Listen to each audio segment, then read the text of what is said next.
గతంలో ఎప్పుడూ లేని విధంగా తెలంగాణలో విద్యారంగాన్ని అభివృద్ధి చేస్తున్నామన్నారు కాంగ్రెస్ పార్టీ ఎంపీ మల్లు రవి.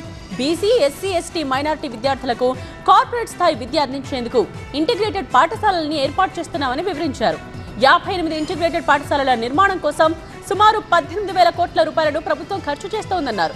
ముఖ్యమంత్రి రేవంత్ రెడ్డి విద్యాశాఖ బాధ్యతలను నిర్వహిస్తూ ఉండడం వల్లే ఇది సాధ్యమైందన్నారు మల్లు రవి.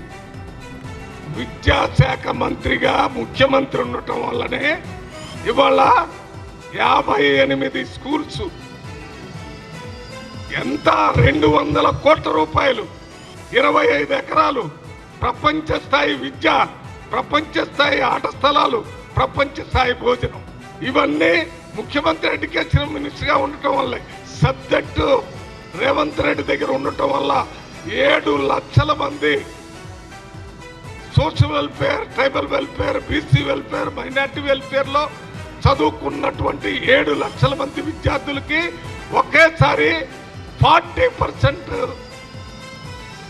ఛార్జెస్ పెంచారు. 200% కాస్మెటిక్ ఛార్జీలు పెంచారు. 10 సంవత్సరాల్లో ఏమీ చేయకుండా ఈ హాస్టల్లో పిల్లలు ఇబ్బంది పడుతున్నటువంటి పరిస్థితుల్ని మార్చారు.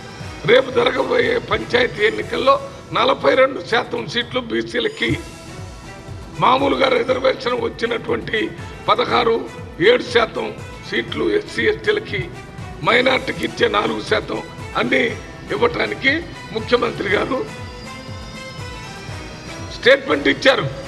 ఒకవేళ పార్లమెంట్లో బిల్లు రాకపోతే పార్టీ ద్వారా మేము అమలు చేస్తానని చెప్పినటువంటి గొప్ప సాంఘిక సంస్కర్త మన ముఖ్యమంత్రి రేవంత్ రెడ్డి గారు.